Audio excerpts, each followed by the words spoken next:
మోడీ తర్వాత ఎవరు కనిపిస్తున్నారంటే రాహుల్ గాంధీ కనిపిస్తున్నారు అన్నారు. సో మరి అటువంటి రాహుల్ గాంధీ ఈరోజు అంత పరిణితి చెందాడు, అంత గొప్పగా ప్లాన్ చేయగలడు అనేది మీకు నమ్మకం ఉందా? చాలా చాలా తెలివైన నాయకుడు, ఉమ్, ఉన్నత విద్యావంతుడు. ప్రజల యొక్క కష్టసుఖాలు తెలుసుకోవటానికి ఆయన భారత్ జోడో యాత్ర చేయటం జరిగింది.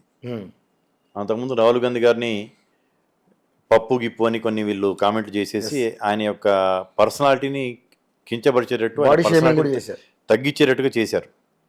అటువంటిది ఎవరైనా సరే కలలో కూడా ఊహించని యొక్క 4000 కిలోమీటర్లు ఉమ్, కన్యాకుమారి నుంచి కాశ్మీర్ దాకా నడవటం అనేది కలలో కూడా ఊహించలేరు. అంటే ఎంత దృఢ సంకల్పం కావాలి, సెల్ఫ్ కాన్ఫిడెన్స్ కావాలి, పట్టుదల కావాలనే దానికి అది చేసేసి బీజేపీ వాళ్ళు ఆయన మీద వ్యంగ్యాస్త్రాలు, బాణాలు వదులుతున్న దాన్ని పటాపంచలు చేయటం జరిగింది. ఉమ్, ఆయన ఎప్పుడు ఒకటే, ఆయన పుట్టడంతో ప్రధానమంత్రులు ఇంట్లో పుట్టాడు.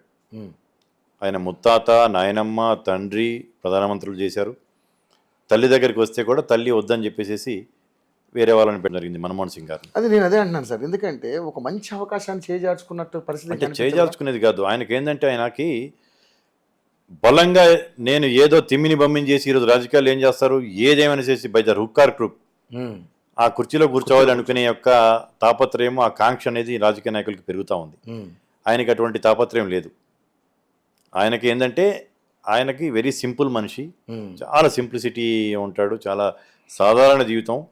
ఆయన ఇక్కడ భారత్ జోడో యాత్రలో వచ్చినప్పుడు కూడా ఆయన అక్కడ నుంచి కర్ణాటక నుంచి వచ్చిన కారు సర్వీసింగ్ పంపించేసి ఆయనకి కారు కావాలి అని చెప్పేసి వాళ్ళ వ్యక్తిగత సహాయకుడు అలంకార్ అనటం జరిగింది. ఆ రోజు రేవంత్ రెడ్డి గారు మేము అనటం చేసి నా కారు పంపుతాను అని చెప్పి అన్నాను.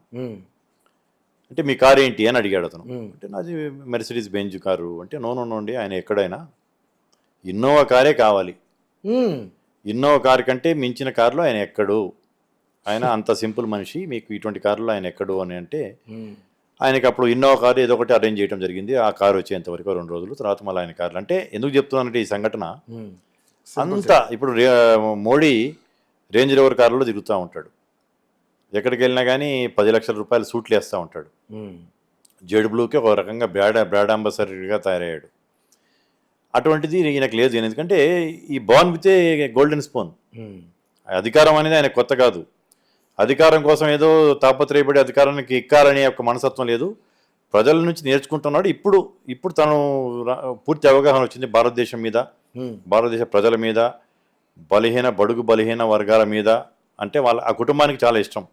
ఎస్సీ ఎస్టీ బీసీ మైనారిటీస్ అంటే ఆ కుటుంబానికి అత్యంత ఇష్టం. నిన్న కూడా ఏదో మీటింగ్లో ట్రైబల్స్ గురించి మాట్లాడుతూ ట్రైబల్స్ని చాలా పైకి తీసుకురావాల్సిన అవసరం ఉంది, కాంగ్రెస్ పార్టీ ముందు మా పార్టీలోనే వాళ్ళకి అవకాశాలు పెంచుతామని ఒకటి మాట్లాడటం జరిగింది. అలా ఇప్పుడు ఆయన పూర్తి స్థాయిలో సిద్ధంగా ఉన్నాడు.